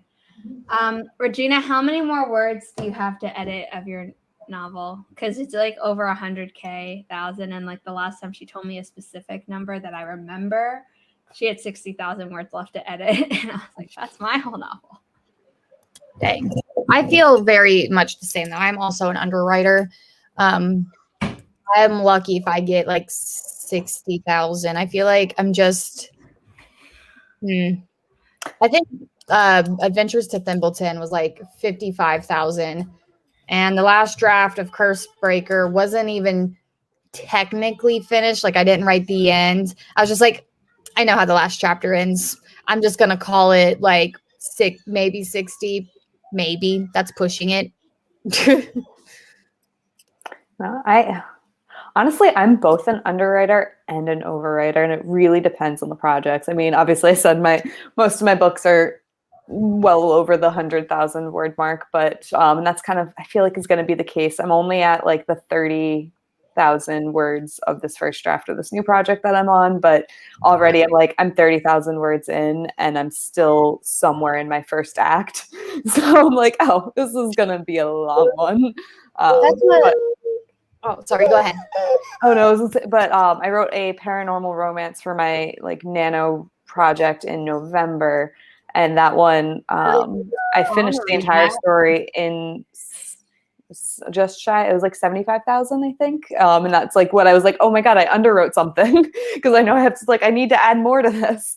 I think it depends on the story, and because like I used to be very much like writing description was hell, and like I would always have to go back and add that in, and I still do, like, because I always ask my alpha readers where it's like I probably did not describe something enough, and I'm kind of still an underwriter, so if you want something described more, please tell me so that I can like add go back in and but with the like Stellar Blood trilogy more than the Belgrave Legacy trilogy, I've gotten better at balancing description and dialogue in the first draft. Whereas, before it used to be like dialogue, bare minimum stage directions, kind of like so you know where the characters are.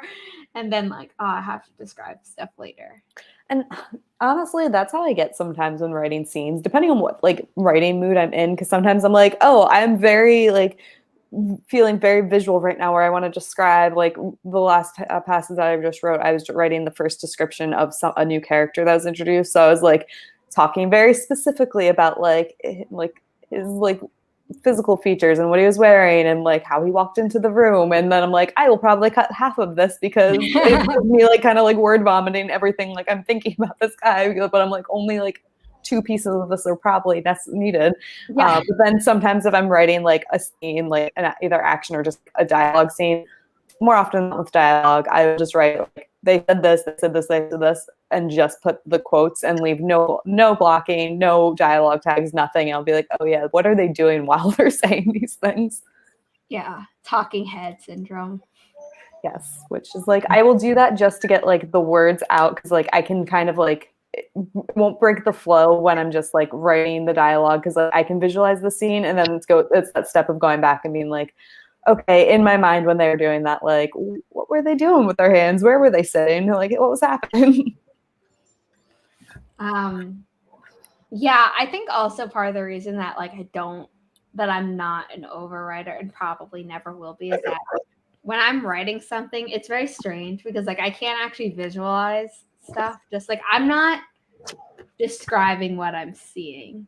It's not like I have a movie in my head and I'm just like, oh, I gotta like do it justice by writing it down. It's more like it's a very cerebral process for me, even though obviously it's a lot of imagination where it's like I'm imagining scenarios and like how characters would react and what they would do and things like that.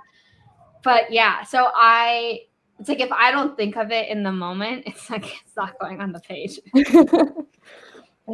I love learning about like how people's writing process differs, because I don't want to say like it creates like a movie in my head, because it's like it would be a very fragmented movie at best, so with like things stops and starts that don't make sense. But I do try and like visualize as good as I can, or as well as I can. See, I have good grammar. As well as I can, just to like pour that into the page or see what it looks like and then take it from there. But I don't know, it's always interesting to see how everyone visualizes or like understands their story as they're pouring it onto a Word document or a blank page. But I don't think I've ever met someone who like has such a non-visual like writing style like I do. Like personally, internally, because like readers have been like, oh, I can like hear your characters, like their voices, and like see them and imagine the world. I'm like, great, because I can't. That's actually so great. You're like, oh, cool. What do they sound like? I'd love to know. Yeah, it's like I have their dialogue in my head, but it's not like I actually hear a voice of the character saying it. It's me saying the words and being like, would my character say this? It's a very strange thing. But it works. People like my books. True. If it's working for you, then you roll with it and you vibe with it. And Regina, I'm the same way. I feel like even if it's not related to my book, I have a constant movie just in my head. I mean, my brain, going back to squirrel brain discussion, is like if someone says something that is like tangentially related to like a song from a musical, I'm like, that's in my head now. I like to think that like I write in such a way that people who read what I write have like a good visualization, because like whenever you do. Thank you. Because I like go back and forth on it because I don't know if it's coming across how I see it necessarily, because I don't know if it's just because I'm a Pisces or what, but like my imagination is very vivid and I try as much as I can to paint the picture in my head with words. And sometimes I'm like, I hope this is coming across how I want it to, because sometimes it could be overly detailed. Like I think in To Kill a Nightmare, I had the detailing of the roof style of these buildings. Yeah, there were times where I made a few comments where I was like, it's really cool, but like get me to the action a little bit faster. Yeah, like it's just like one of those things where I'm trying to learn like, okay, this shows what you're wanting to show. Take out the tile color and the tile pattern of this roof. It does not matter. Well, like the tile color mattered because she was blending in or trying to, like, you know, there are certain things, but it's like, do we really need to know that like it curves up at this angle in like this style right now, unless she's hanging off and she's like grateful for the fact that there's something to grab onto, that like if it were a different style, there wouldn't be anything to grab onto and she would be 100% screwed. In that case, good way to insert that too. Yeah, like you gotta make it relevant. Yeah, because it's like if you're in a life or death situation and it's not like, oh, thank goodness the tile is like saving my life right now because of this preconceived thought of an architect, but it's like, oh, I'm about to die, but it's a very, very beautiful sculpture hanging over there. Like, what's that skill? Like, there's the relevance level. Or it could be like someone who's really snarky and be like, I'm probably gonna die, but what a hell of a view! Like as I'm going, you know, like it depends. Oh man, yeah, I'm getting to that point where I'm getting into the Burning Kingdom, and in the Burning Kingdom, you got your notebook. Are you ready to write? And it's very heavily. See, I don't even want to just say like Chinese inspired because there's a lot of Asian influences in it, but it's very heavy and takes a lot of influence from Asian architecture. And don't color on mommy's laptop. Daddy will throw it. And I'm getting to the point where it's like I'm getting into that and I'm like, okay, I got to be careful with how much description I'm throwing in on the way that everything looks. But then at the same time, I'm like, oh, but that's what I love about this kingdom is it's aesthetic, I guess, is what, I don't know if that's what you call it or not. No, it is aesthetic. That is definitely the term. Yeah. Because I'm like, okay, we're getting into this kingdom and I love the way it looks. And I go really heavy into the detail. And I'm like, okay, this is going to be the bulk of what I have to trim out in the next draft is all the little details that don't matter. Sounds very fun, though. It is. I enjoy it. And definitely with like creating an aesthetic and creating an environment in the setting that pulls your characters through the story and your readers in. Like the fun part about reading is like you get those details and then you get to paint a picture in your mind, or at least I get to paint a movie in mind of what that looks like, and having the freedom to do it, of just like the breadcrumbs that the writer leaves for you to like pick up on. So it's nice when you kind of have that balance of like, here's this influence that I'm really hoping to create, but then giving the details that the reader can create in their mind. Well, the other thing too is that you're going from, okay, so the Bloodless Kingdom is like struggling hard. There's a citizen like starving. It's not a great place to be. There's creatures that are inspired by Wendigos out and about. You know, it's just not a great place. That's scary. Oh yeah, it's terrible. When you go into the first kingdom, which is the breathing, and it's very Pirates of the Caribbean meets I want to say like I'm trying to think of like another good one, but like it's very heavy, like piratey inspired pirate kingdom. I know you said video game, but I really wanted like a Showtime show. Yeah.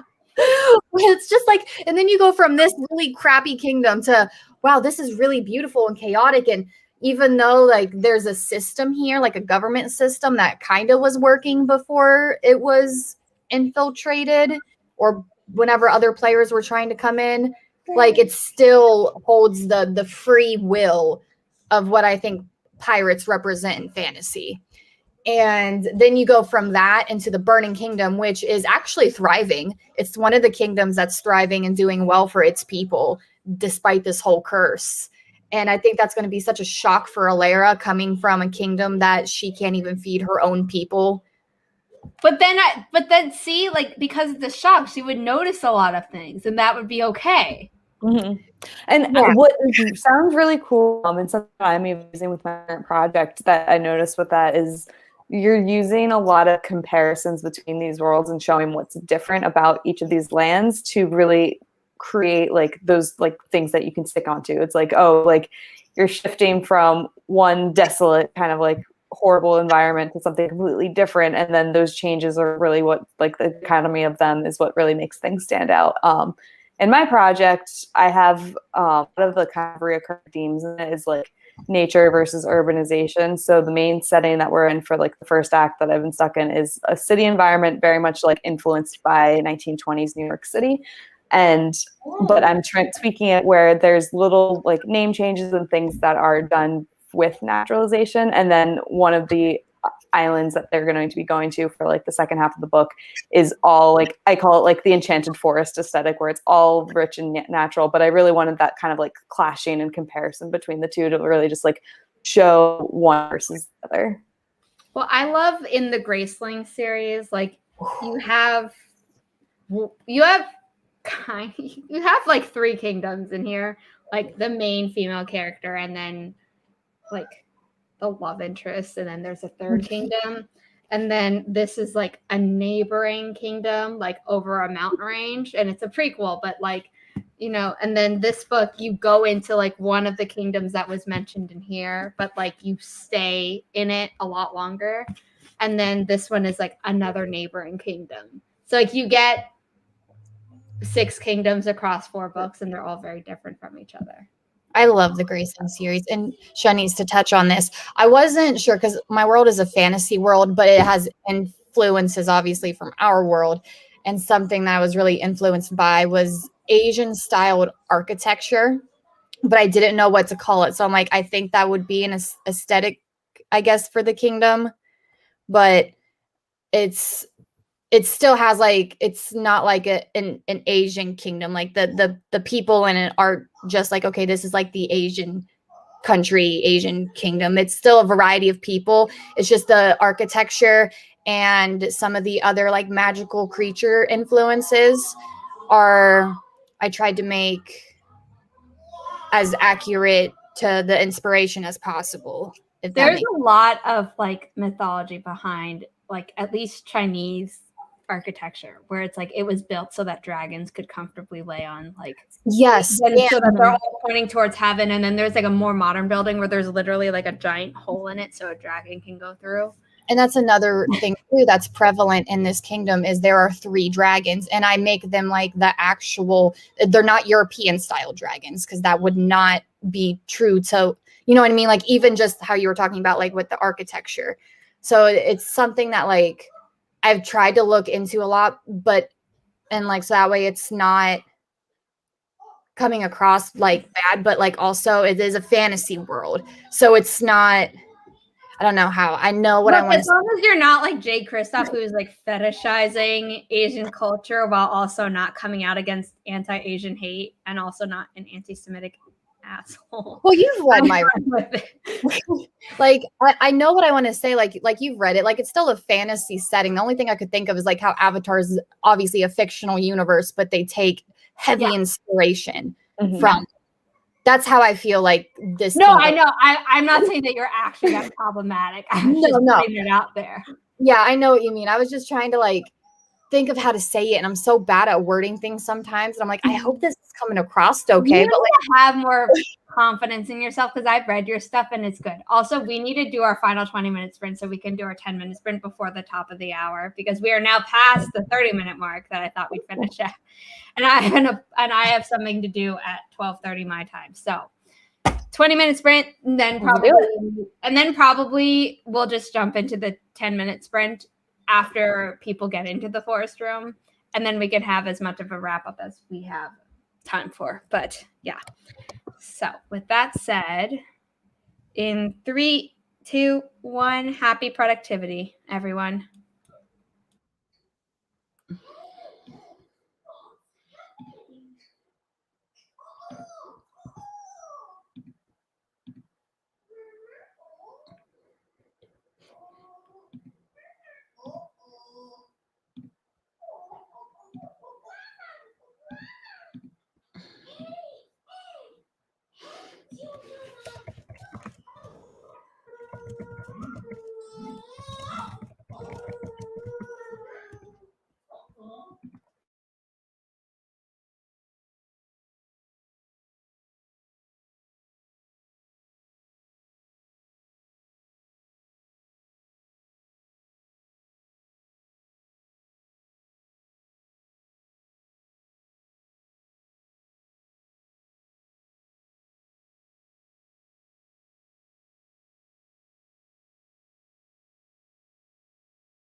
Okay, that was the end of our final 20-minute sprint. We are going to do a 10-minute sprint as soon as I share the code with all of you, and then we will wrap up rather quickly because my appointment at 12:30 got moved to noon, and I'll be running a bit late, which is okay with the people, but still.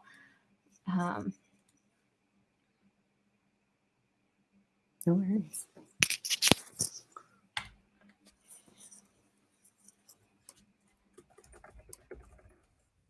Okay, sorry, I just got a message from the person. I shared the code and I want to share the link. That's what I'm trying to do right now. Is your spoon gold, Kelly? Oh, no, my spoon is rainbow. Oh, it's even better. Oh, Yeah, I it's love a rainbow spoon. 'cause, you know, I was like, I love the fun trend of like different colored silverware that's been in like utensils nowadays. I'm like, oh, so much more fun than the just like traditional pewter colored stuff that I've lived with my life. yes, it is. It is great. Logan wants to get like the knife set that matches it, and then like all my pots and pans are like bright pink. Love I have that. a rainbow straw, but then I also have like a black straw and a gold straw, and a copper straw and a silver straw. It was a set. It's like I just have this really fun plastic that's very lame color. Yes, Clutch. We support LGBTQ plus in this house. Yeah. Yes. People are in the forest Rainbow. room, so we're going to start very soon. Let's do it. We'll wrap up. I Hopefully. have finished like the bridge part, but now I have to write like the second part of the action of this chapter. I'm currently writing a scene that I haven't planned at all, and I'm discovery writing it. Once again, this is very new for me, and so I'm like, I know kind of where I need to go with it, and there's a thing that has to happen, but I have no idea what's going to get me there, so we'll see. Okay. It looks like people are in the room, so we're going to start in 3, 2, oh, sorry. 3, 2, 1. Happy productivity, everyone.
That was the final sprint. I don't know how much I wrote during that sprint alone, but I'm now only 200 words for my daily word count goal, which is great. So I got a script done and just a lot of talking. I vacuumed momentarily and got Luna a snack. Very productive. yeah. And that my goal is to try and recover from some of my missed days for NaNoWriMo goal overall today.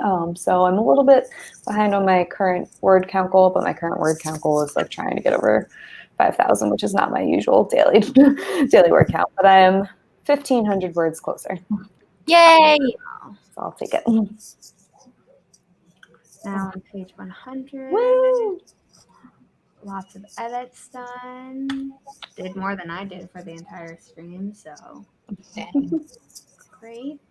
I would normally chat a little bit more with people about their progress, but I'm gonna have to hop off very soon. So Kelly, why don't you do your outro and then LP? Okay, so my name's Kelly. I'm a fantasy writer, domestic goddess, which is a fancy way of saying I'm a stay-home mom and wife. And then on occasion, I Captain the Hot Mess Express. You can check out my writing updates primarily on my Ko-fi page, where I post when I am hosting writing sprints, which, by the way, tomorrow, 11 a.m. Eastern Standard Time, I am doing some Monday productivity sprints to kind of get some last-minute words in before Nano I'll be ends. hosting at 9 tomorrow before and ending right before you. But on Twitch because I'm chasing Twitch affiliate status because I'm really close. Yes. So I'll have to watch you before I start. Yeah. All right. I am LP Savage or Laura. Just call me Hey You if you really want to. Or New Beach Novelist. So you can find me primarily on Instagram is where I have most of my author channel at, but also on the website newbeachnovelist.com. I post articles weekly, and I do a lot of different guest author articles as well. So if you're an author and you got something to say, hit me up. We can talk about collaborating too. I also have a newsletter. I release newsletter content monthly, which has some bonus things and features, including if you subscribe to my newsletter, you get a free digital copy of my novella. It's a fantasy young adult novella, new adult. I've written that one in the new adult genre, but it's called A Dance with Death, and I think it's really fun, so you should come check it out. I love the title. Yes. Hi, Logan. He brought me.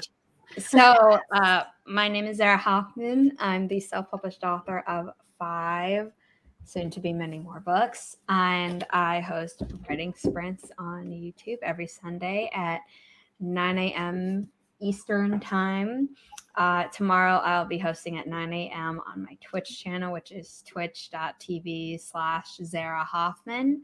I hope to see many of you there. And then obviously, like Kelly said, tomorrow she's hosting at 11. I also sometimes upload sit-down videos about writing and or musical theater on this channel. Grad school has been kicking my butt, so I haven't been able to make a sit-down video in a while, but I have been doing some posting on my Ko-fi page, which is linked down below. I did not link your newsletter, but your website and your Instagram are linked. Your Ko-fi page and your YouTube channel are linked, Kelly, and I will see you all with another stream very soon.